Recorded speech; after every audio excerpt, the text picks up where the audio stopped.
My sister used Dad's dementia to steal our family home and land right out from under me. She's a licensed realtor and knew exactly what she was doing. I'm losing my mind. I don't even know where to start. My hands are literally shaking as I type this. I've been sitting in my car in the parking lot of the Kroger on Millbrook for 45 minutes just staring at my phone trying to figure out how to even explain what's happened to my family in the last 3 weeks. I'm sorry if this is long and kind of all over the place. I just really need someone to tell me if I'm crazy or if what my sister did is actually illegal, because right now I feel like the ground opened up under me and I'm just falling. Some background. I'm 31F. I live in Wake County, North Carolina. I work as a radiology tech at a hospital system here, not going to say which one. I make decent money, like $58,000 a year, but after rent and my car payment on my Civic and student loans, I'm not exactly rolling in it. I've lived within 20 minutes of my parents my entire adult life. That was a deliberate choice. When I graduated from my program, I had a job offer in Charlotte that paid more, but I stayed here because my mom asked me to. She said, "Baby, somebody's got to be close. Your sister's not going to do it." And she was right. My sister is Morgan. She's 38. Morgan moved to Raleigh proper after college, then eventually ended up in the Triangle area doing real estate. She got her license about 10 years ago and she's actually good at it. She sells a lot of new construction, does well for herself, drives a white Lexus, lives in one of those nice townhomes in Cary. I'm not jealous of her success, I want to be clear about that. I'm proud of her in a lot of ways. But Morgan has always been, and I hate to use this phrase because it sounds so whiny, the golden child. She's the oldest, she's confident, she's the one who gives speeches at Thanksgiving, she's the one Dad brags about to his friends at church. I'm the quiet one. I'm the one who shows up. Our mom, Linda, passed away 3 years ago from pancreatic cancer. It was fast and it was brutal. Mom was diagnosed in February and gone by July. During those 5 months, I was at my parents' house almost every single day after my shifts. I did her laundry. I picked up prescriptions at CVS. I sat with her when she couldn't sleep at 3 a.m. and watched old episodes of Golden Girls on the little TV in her bedroom. Morgan came down on weekends when she could, which to be fair was probably 2 or 3 weekends a month. She also helped pay for some of the medical bills that insurance didn't cover. So I'm not going to sit here and say Morgan did nothing. She contributed financially. But I was the one in the trenches. Before Mom died, she told me something that I've held on to for 3 years. She held my hand one afternoon. She was on morphine by that point, she was in and out, and she said, "The house is going to be yours, Jess. The house and the land. You stayed. You earned it." Dad was sitting right there in his recliner. He nodded. He said, "That's right. That's fair. The house is a 3-bedroom ranch on about 2.2 acres outside of Garner. My parents bought it in 1989 for, I think, around $95,000. It's been paid off since 2011. The current value, and I looked this up on Zillow and then had a friend who's an appraiser give me a rough number, is somewhere around $410,000.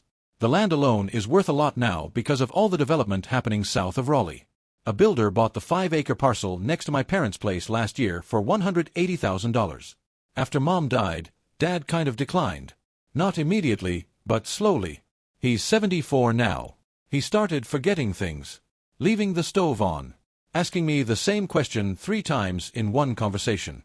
Last year his doctor, Dr. Pham at the VA clinic, told us he was showing signs of early-stage dementia, possibly Alzheimer's, but they wanted to do more testing. I took him to that appointment. Morgan didn't come. Here's where everything starts to go sideways. About a year ago, Morgan suggested that she should get power of attorney for Dad. She framed it as a medical thing. She said, and I remember this almost word for word because it stuck in my head, if something happens to him and he's in the hospital and can't make decisions, one of us needs to be able to step in. I deal with legal paperwork all the time in my job, I know how it works, it just makes sense for me to handle it. I didn't fight her on it. I should have. I know that now. But at the time I was exhausted.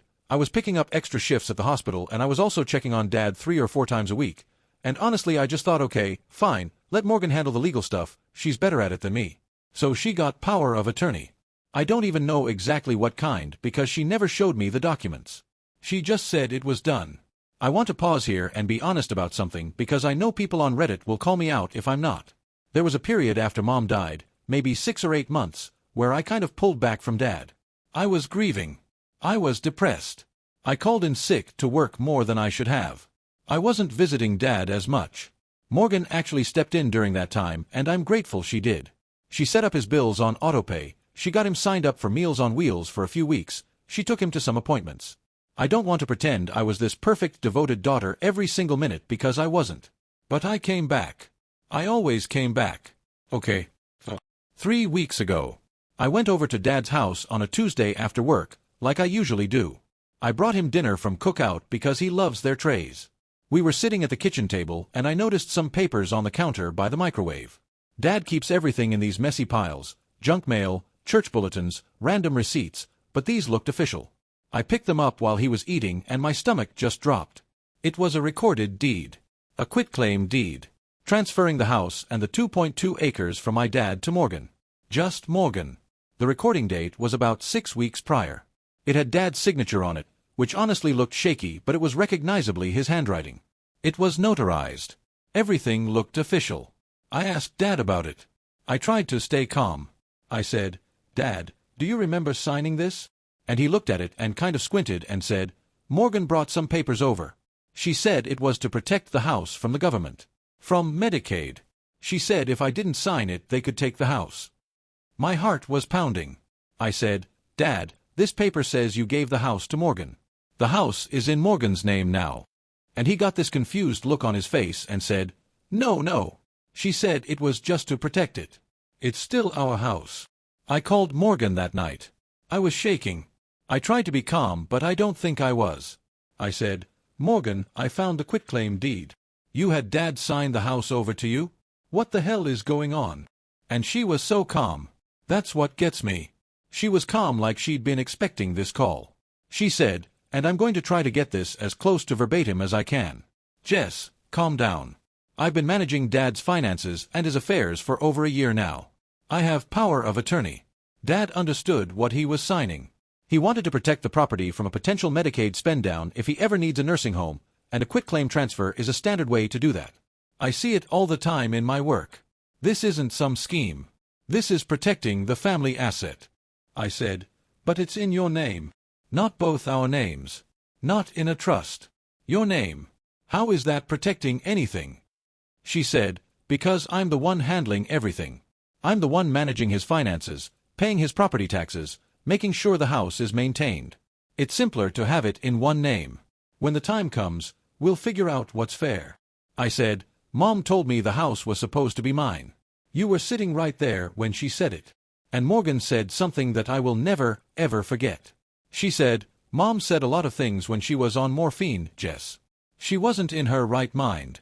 There's no will that says the house goes to you. There's no document. There's just what you think you remember from a dying woman." I can't even type that without tearing up. The cruelty of it. Reducing Mom's words to drug ramblings. I told Morgan that what she did felt wrong, that Dad clearly didn't understand what he was signing, that she used her real estate knowledge to manipulate him. She got cold then. Her voice changed. She said, "Dad signed it. It's legal. It was notarized. If you want to fight it, get a lawyer, but you'll just tear this family apart. And honestly, you'll lose. I didn't do anything wrong." Then she hung up. I spent the next few days in a fog. I couldn't concentrate at work. I messed up a patient's positioning for a chest x-ray and my supervisor noticed. I sat in the break room and just stared at the wall. I kept replaying that conversation.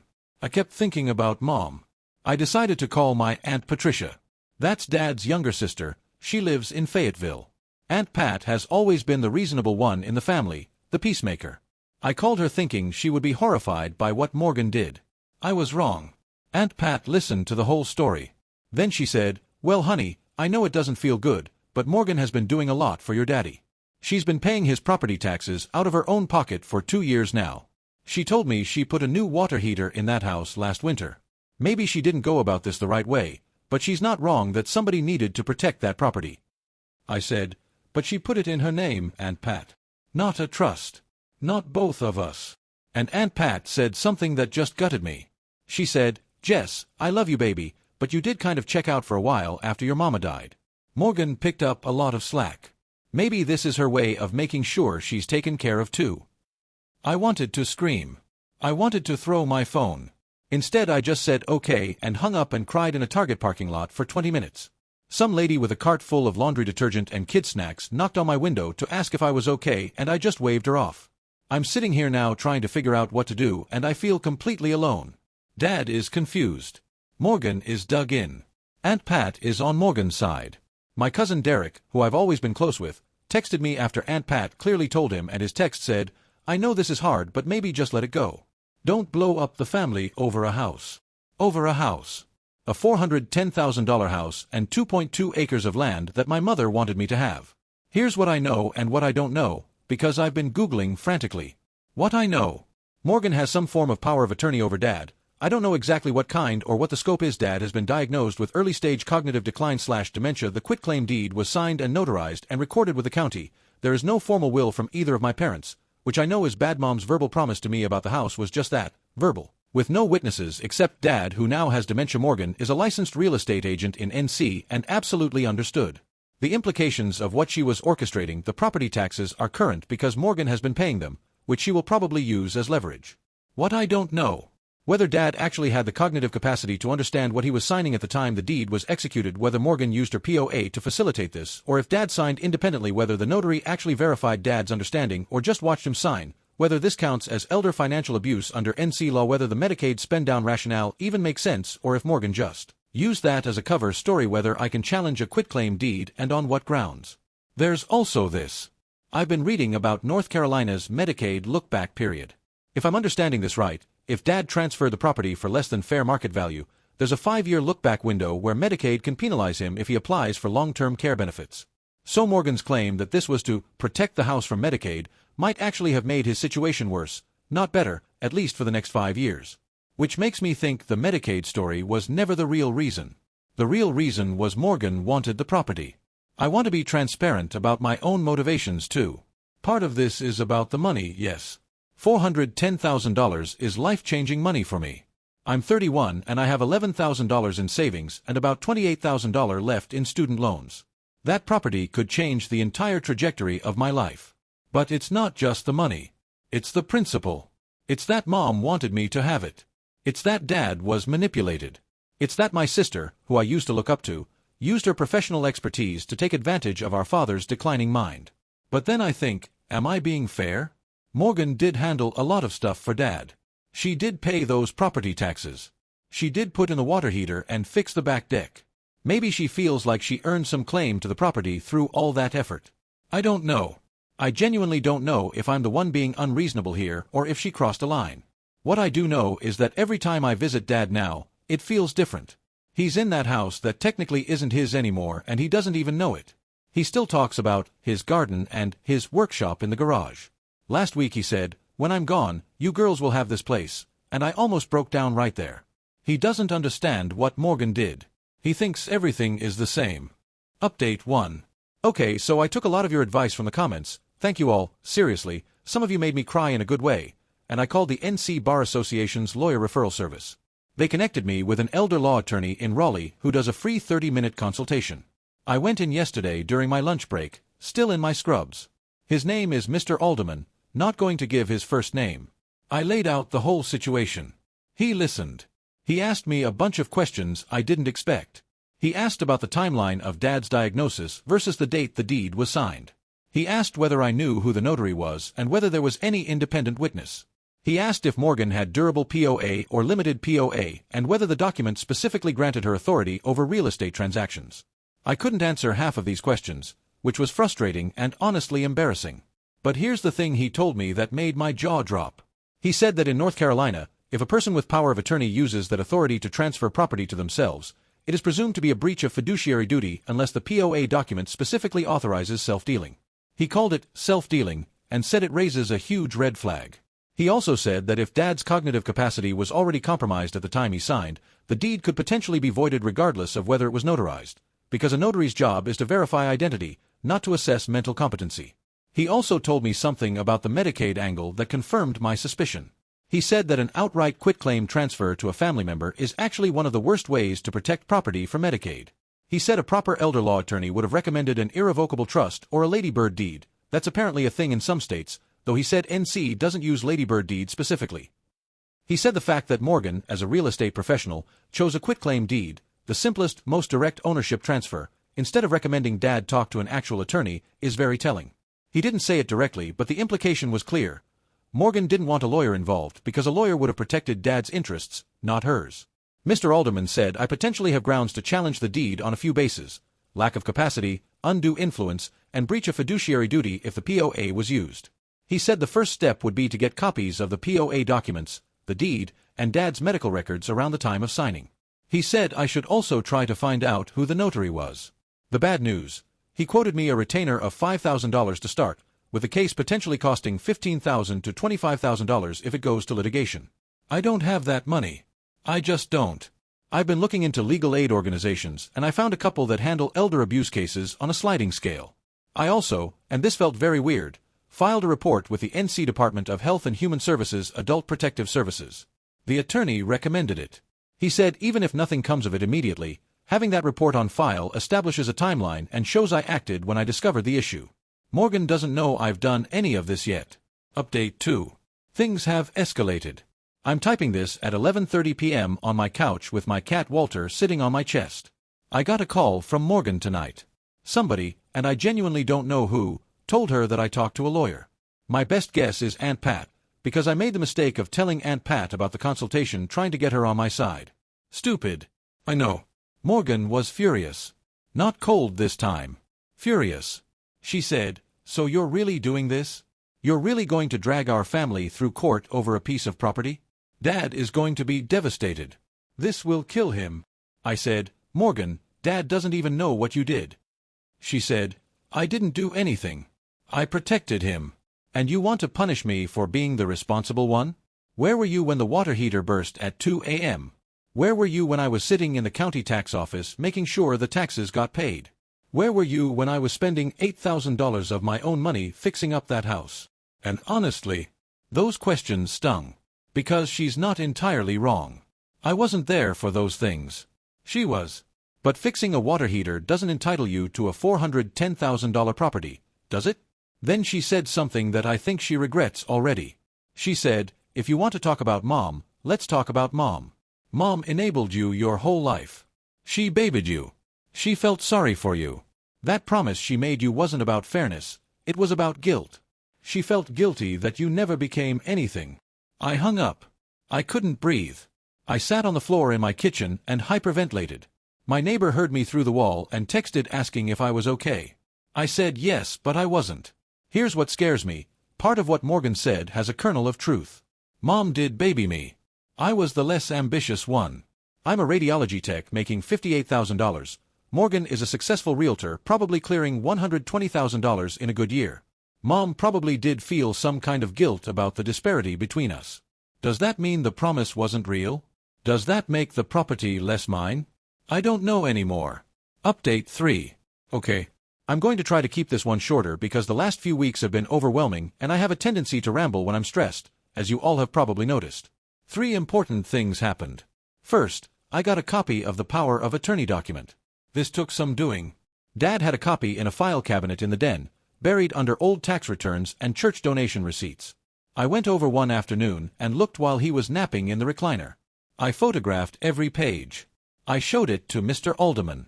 He confirmed what I was hoping. It's a durable general power of attorney, but it does not contain a self-dealing provision. Meaning Morgan did not have explicit authority to transfer Dad's property to herself. Mr. Alderman said this is significant.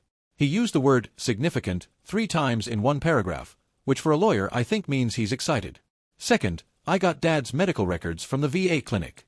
Dr. Pham's notes from 2 months before the deed was signed include the phrase, and I'm paraphrasing because HIPAA, something like, patient shows moderate cognitive decline, recommend neuropsych evaluation, patient may have difficulty understanding complex financial documents. 2 months before. Morgan knew about this appointment because I texted her the summary afterward. She knew Dad's doctor had concerns about his cognitive abilities and she had him sign a property transfer anyway. Third, and this is the one that knocked the wind out of me, I found out from a former coworker of Morgan's, someone I know socially. She reached out to me after hearing through the grapevine about the family drama, that Morgan has been talking to a developer about selling part of the land. Not the house. The back acreage.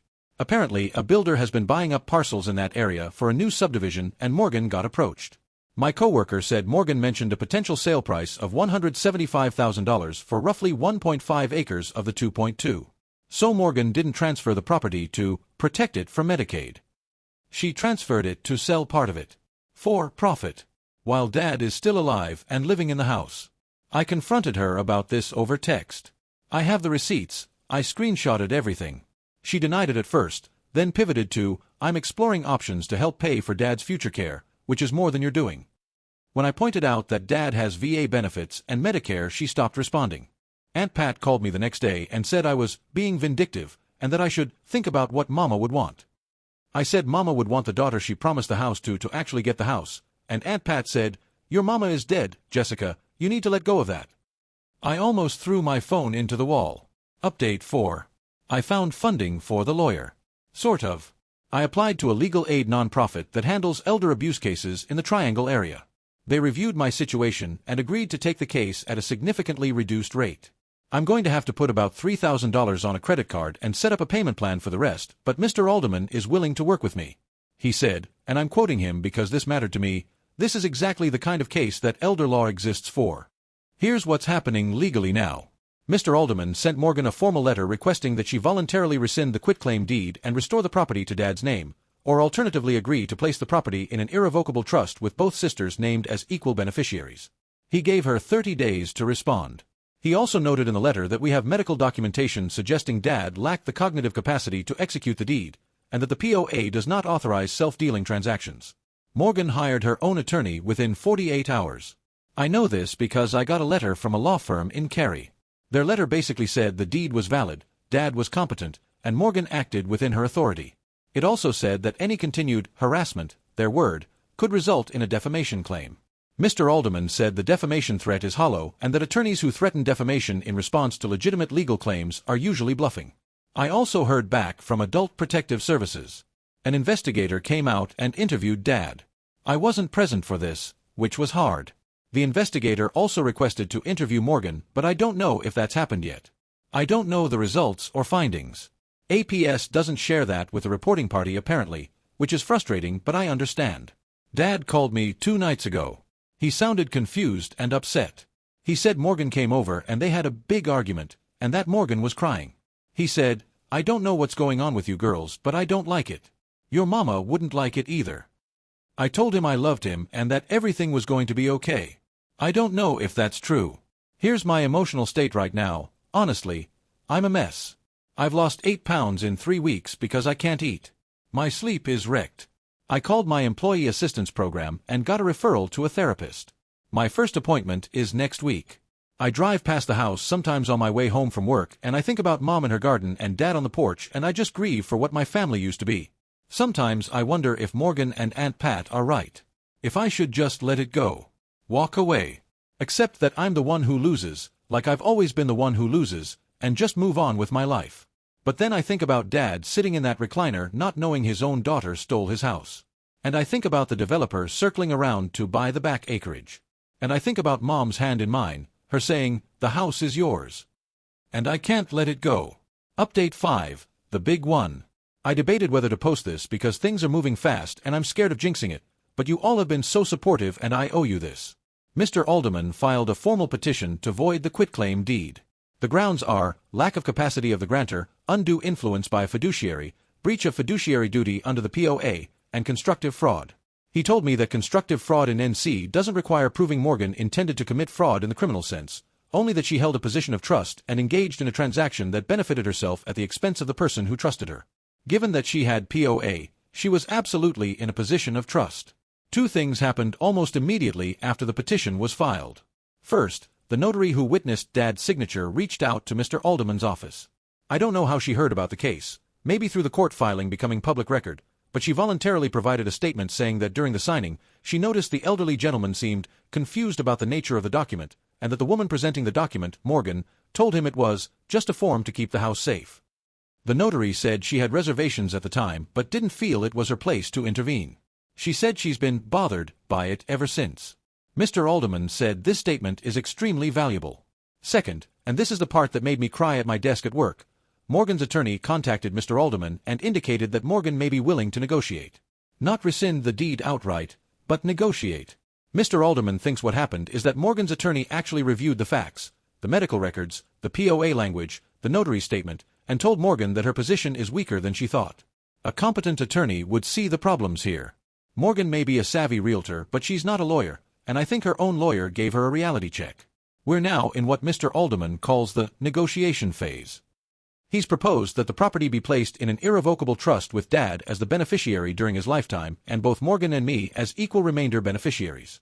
He's also proposed that any expenses Morgan has legitimately paid, the taxes, the water heater, the deck repairs, be documented and credited to her as a lien against her share of the eventual proceeds. He said this is fair and defensible. Morgan hasn't agreed yet. Her attorney is pushing for Morgan to retain a larger share, maybe 60-40, based on her contributions to the property's maintenance. Mr. Alderman said we can negotiate on the split, but the key issue is getting the property out of Morgan's sole name and into a protected trust while Dad is still alive. Everything else is secondary. The APS investigation is still ongoing. I don't know what that will yield. Mr. Alderman said that if APS makes a finding of financial exploitation, it significantly strengthens our legal position and could also have implications for Morgan's real estate license.